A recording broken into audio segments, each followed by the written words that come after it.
Your next session is how to wear your password, and your speaker is Markus Jakobsson. Thank you. No worries. Thank you. So, hi everybody, and thanks for coming. I wanted to start by asking you to please feel free to interrupt me at any point, to ask questions or to tell me to move on if you think I'm spending my time on things that you'd rather not hear about. So, I'm going to talk about a password replacement approach. And passwords, of course, it's a dreadful thing. About 10 years ago, Bill Gates famously predicted that they will soon be dead. They aren't soon dead. They're alive and kicking, and much to lots of consumers' woes, because there's an increasing number of sites where a password is needed. And of course, it's a burden. It's a mental burden for people to have to remember these passwords and manage all of them. And as a result of that, one thing that happens is that people reuse passwords, which of course is a security problem. Another security problem that has escalated over the last 10 years is the increase in computational power. What used to be secure just isn't secure these days. And instead of users being more able to figure out how to manage their security and have strong passwords, I would say that they're less able to, simply because there are more things to manage and things are more stressful, and therefore the human brain doesn't grow. Security is decreasing and the pain is increasing. Something has to change. Now, one approach that people often argue in this context is password managers. And I used to work at a large financial service provider that resolutely refused to promote password managers, for the simple reason that they would become a one-stop shopping portal for malware authors. If everybody uses password managers, and these are software password managers, it's really making security worse because of malware. So the obvious, seemingly obvious solution to this, to use password managers, just is not going to work, not in its current way. So NIST estimates that passwords have 19 bits of security. At first sight, that might make us think that they have 19 bits of security, but that's a mistake to think. People who equate entropy with security, they make a mistake. The entropy is kind of like an upper bound of the security, and I'll get back to that in a moment. Another thing is that entropy, of course, is an average measure. It doesn't say anything about your security, nor the distribution of security for different passwords.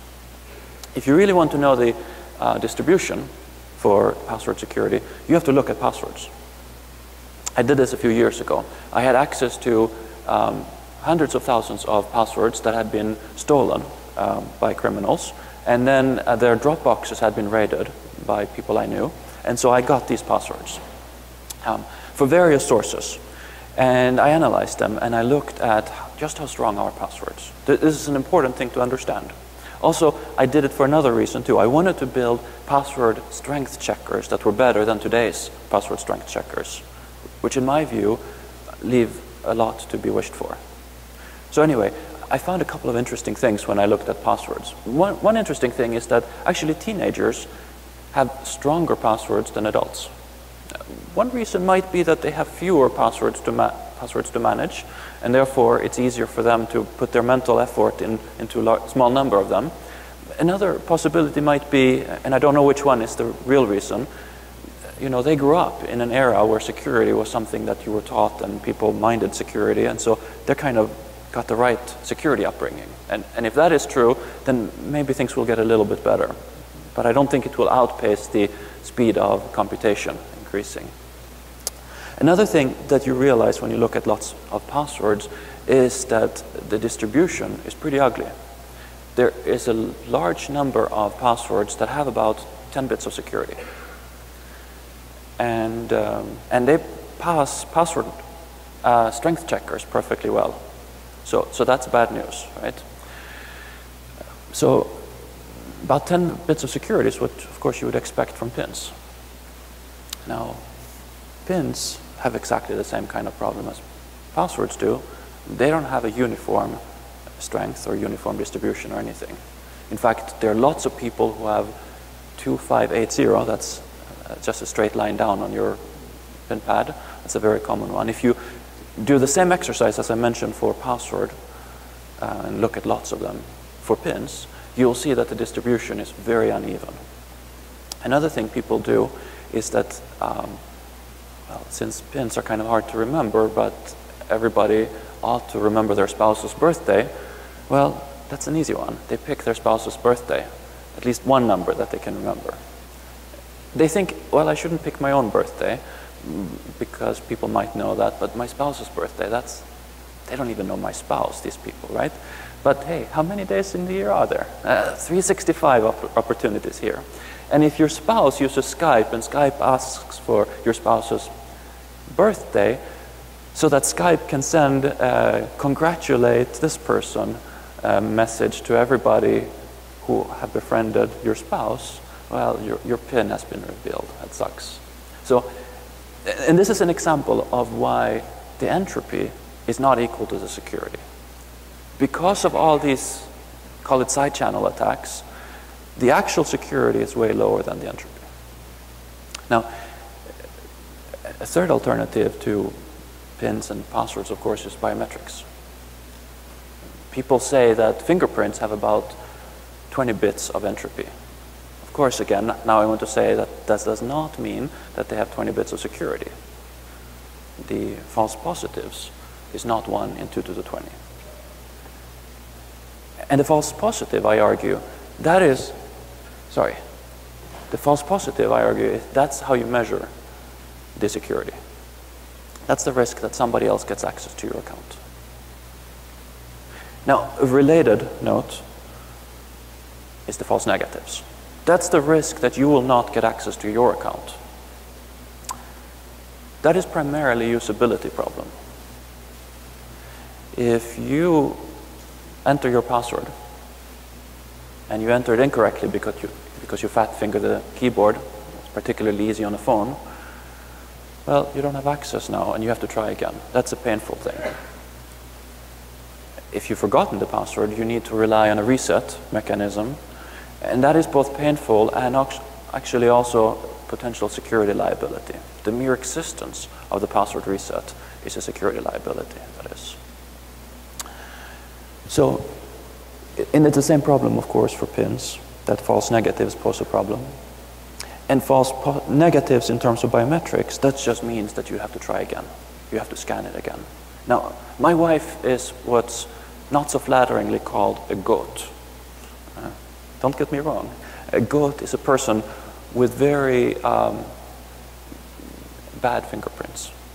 When she did her immigration, they had to fly in a special fingerprint reader in order for her fingerprints to be read. She likes to think of herself not as a goat, but rather as a person with very smooth skin. So if she were in the audience, of course, I would have presented the problem in a slightly different way. But the fact remains that about 3% of the population, I believe, are what I would refer to as goats. And that makes those people have to take special measures in order to address the problem of false negatives.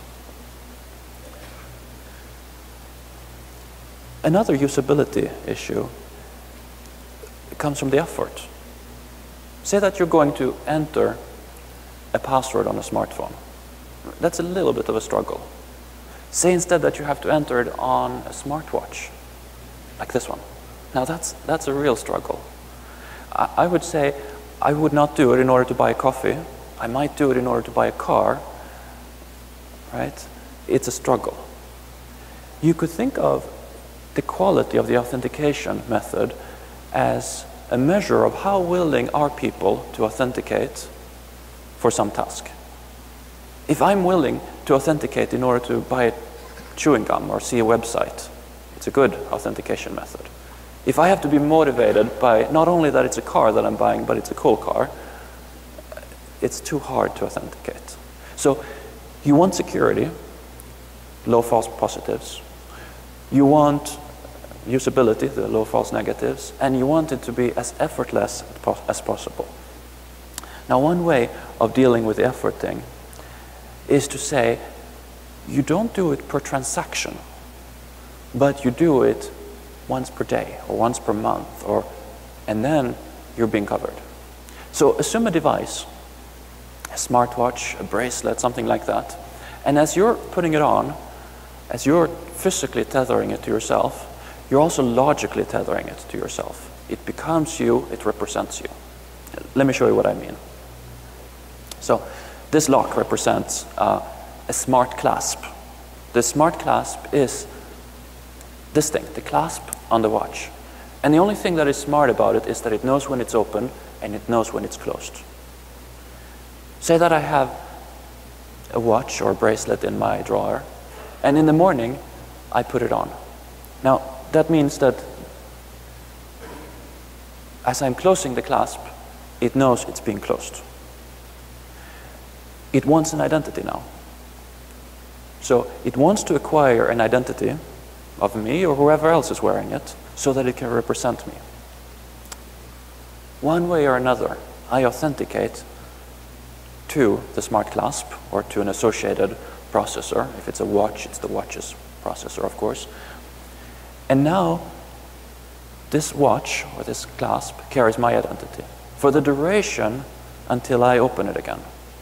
And during this duration, it will act as, you might think, as a password manager. It will represent me. So I don't have to enter passwords, or I don't have to enter keys, or I don't have to do anything other than somehow indicate that this is a transaction that I want to carry out. And then when I take off the watch at night, or when I take a shower, or go through airport security maybe, you want it to unbind the identity. So that if I take it off and you quickly put it on, well, it's not my identity it's carrying anymore. Again, it's going to say, I want an identity. And if you can't provide it with your identity, well, it will remain identityless. So this does not replace existing technologies. In fact, I would say it leverages them. So first of all, when it's asking for an identity, when it wants to acquire an identity, how do you do that? If you think of it as a clasp only, this clasp might have a biometric fingerprint reader, for example. You put your finger on there. Kind of expensive to have a biometric reader, but yeah, you could. Another thing, it might have a microphone. You speak to it. Either it analyzes your voice or it analyzes a credential that you're speaking. If you want to know more about how one could do that, there's a reference in the white paper, which at the beginning of the talk we heard that it's on a disk or something. You'll find it. Or send me a note and I'll send you a copy. So anyway, you could have a credential that is spoken and you speak it to the clasp. Another possibility is that you could use a PIN or a password. But wait a minute, you're saying, how could you? There's no keyboard here. Well, it's so easy to leverage a proxy device. You've got a phone, your clasp wakes up your phone, says it's time to authenticate. Now there's also a chance to use a biometric reader. You could use a biometric reader on your phone, verifies your identity, tells the clasp that it's you. Or you could input a PIN or a password, and whether it's verified on your phone or on the clasp, it doesn't matter. The clasp learns it's you. So the clasp, as you're putting it on, as you're closing it, acquires an identity, whether directly from a sensor or from another device that you've paired with it, like your phone. And then it becomes you until you take it off. Now that doesn't solve the entire problem, of course. That only solves the problem of whom it should represent, not when it should represent you. And another thing I haven't mentioned, of course, is when the device is going to represent you. How would it do that? Well, one approach would be as a simple password manager. It would be considered less risky by, for example, financial service providers if it isn't all in software and on your PC, but it's on a device where you're not so likely to install things, you're not so likely to get malware, and it might be protected by something like TrustZone. Another approach that is, in my view, better is to use what's called FIDO. It's a biometric and authentication standard that is breaking through now. And so you could instruct, using the smart clasp, a FIDO entity on your device to represent you to websites, to doors, to whatever entity wishes to know that it's you. Now the question is, you're in line at Starbucks, I'm in line at Starbucks. We both have one of these devices. Who's going to pay for your drink? Is it you or is it me? So there are companies like Square that have decided that in order to address this, the device that the person uses to pay with is going to somehow convey an image to the clerk, who at checkout is going to match it to the person and make sure that the right person is paying. Now that has a lot of manual effort involved and also risk. There's the risk that two people look somewhat similar to the clerk and then it falls. You want it to somehow determine the user intent automatically. So I'll briefly describe three ways. One which I refer to as a proximity, one as implicit determination of intent, and one explicit. So an example of the first one is that you're going through a subway turnstile. You're going to pay merely by being there. You're passing through this area, therefore you pay. There's no doubt about it. It doesn't matter whether it's you or it's me going through. If we're both going through, we're both going to pay. So another one is that you're coming to a website and you want to pay for something. Clicking. That's a simple way for you to say what you're going to pay for. An implicit way of authenticating you is therefore built into the fact that you're clicking. At the very moment you're clicking, you're also conveying your intent. And I'll tell you soon how to do that. And a more explicit way of determining that you have intent to pay or to authenticate in general is to have you sign. For example, as you're coming up to the terminal in the grocery store, you're signing for something. We could use that. So let me tell you a little bit about how. So in the case where you're buying something on a website or you're logging in, say that you're using your phone or a tablet. This device, of course, knows when somebody clicked on it. It can record the timing of it. At the same time, your smart clasp or bracelet can record the accelerometer trace, right? You're clicking on something. These two can be compared. So your phone or your tablet will send to the paired smart clasp or associated device information about the timing. The identity manager associated with the smart clasp then will look at the accelerometer trace and compare it to this timing and say, was it this person who clicked here? If it was, then yes, approve it. This is the person who wants to log in, this is the person who wants to buy something. You go up to a vending machine, you press the Coke button. Well, the movement you're making, of course, is recorded as an accelerometer trace. The timing of somebody pressing the button, those two are compared. Now you get more security with an explicit verification. So you're signing something. That is a lot of movement for the accelerometer. The terminal that you're signing on not only records a click, but it records the motion. Or if you're holding a stylus as you're signing, that can record an accelerometer trace. And those two accelerometer traces can be compared. So it's a user action, of course. It's something you have to do. Most people don't like to sign, but they would be willing to sign if it's for a TV or for several $100s of grocery. If it's for a can of soda, it's a click, and that's enough. Now, let me talk about a couple of attacks that are possible and why they're not concerns. So a first attack is that your kids or your spouse or your cleaner, yes?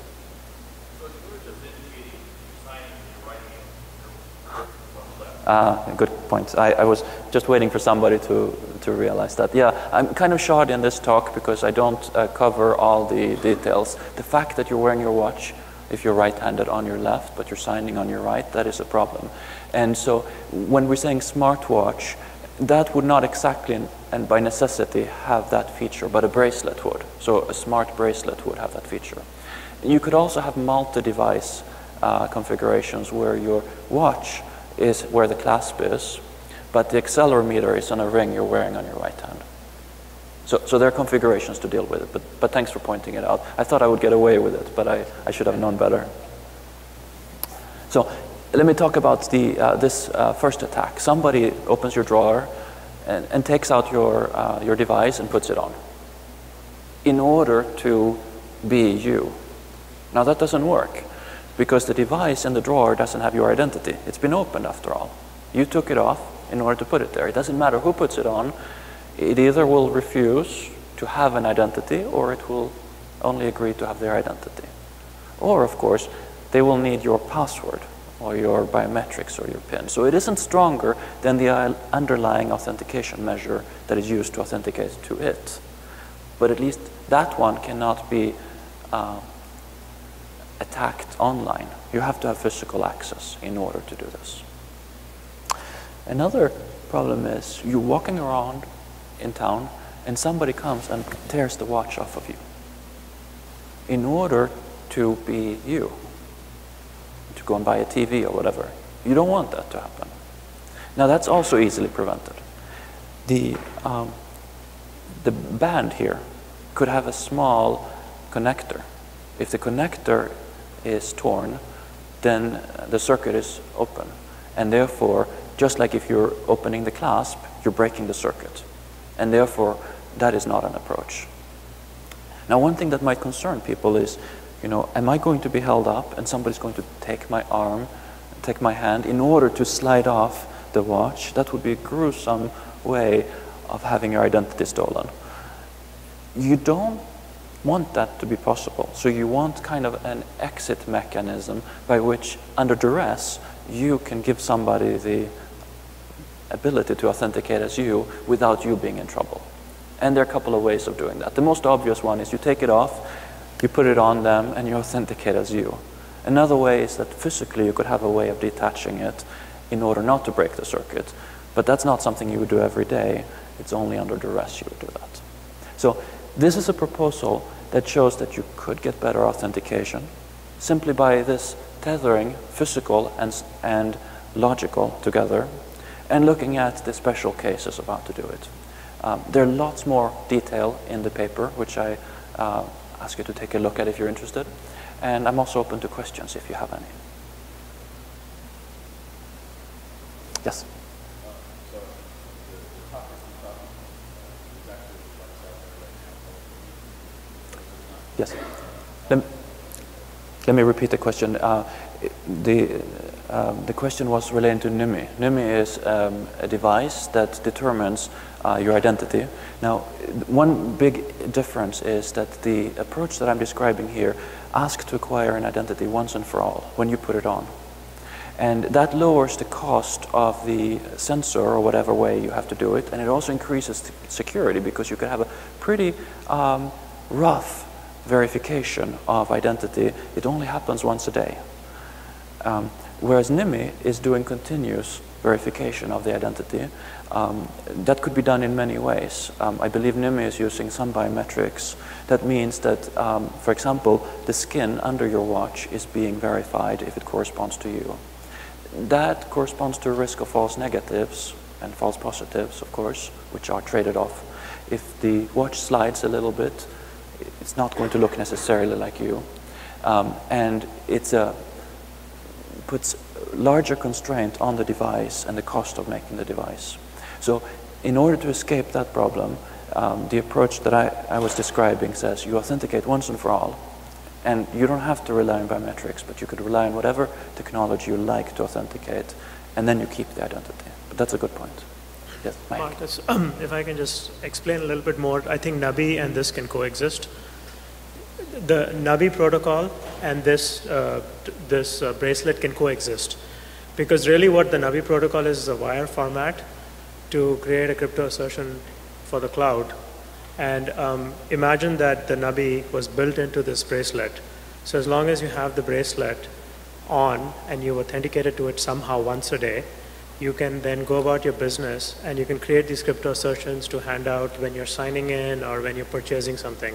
So I think they can coexist, and I don't see them being like different in any way. So they're closely related. Yeah. They're not the same though. And so I encourage you to look at both the proposal in the white paper and also at what NIM is doing. They have similarities, but also notable differences, which I think are beneficial to understand and address. I think we have one more question if anybody has it. Yes? Is there anything to protect the user from themselves and sort of just taking the watch and closing it without actually looking around the wrist and identifying it? And it'd be very easy to do that, and it would have their full identity and no way to remotely disable it. Right. So the question is, what if I take a smartwatch and I close it like this, and now authenticate to it? That would be undesirable. The person could carry it around in the pocket and not realizing that this has happened. You know, it might seem convenient at first, but it's undesirable later. And yes, you could do that. You could very easily have a sensor that determines some form of liveness, whether this is being worn, in other words. So that is a good point, and that is something that is considered as well. So with that, thank you very much. And if you have further questions, please see me after. Thank you.